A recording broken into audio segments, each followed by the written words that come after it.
Nasaksihan ni Pangulong Bongbong Marcos at First Lady Liza Araneta Marcos ang biggest boxing event ng taon, ang Thrilla in Manila 2. Yan ang agenda report ni Sheila Salaysay.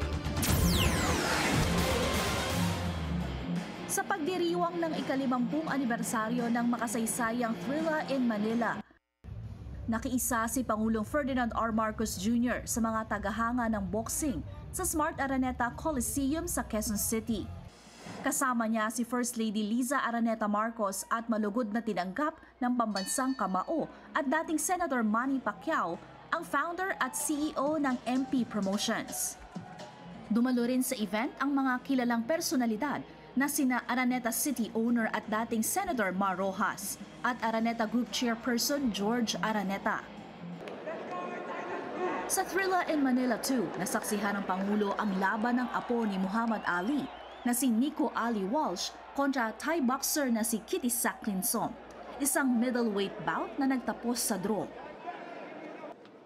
Tampok din ang mga Pilipinong kampiyon kagaya ni na WBC Strawweight World Champion Melvin Jerusalem, Yumir Marshall, Carl James Martin at Marlon Tapales na nagpakita ng tapang laban sa mga dayuhang katunggali.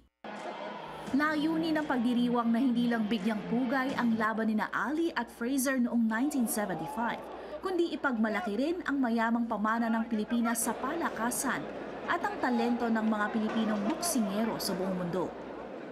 Sa ilalim ng Memorandum Circular No. 99, inutusan ng Malacanang ang lahat ng ahensya na suportahan ang pagdiriwang ng gintong anibersaryo ng Thrilla in Manila. Ang orihinal na laban ni Muhammad Ali at Joe Frazier noong 1975 ay dinaluhan mismo ni dating Pangulong Ferdinand E. Marcos at ng kanyang pamilya.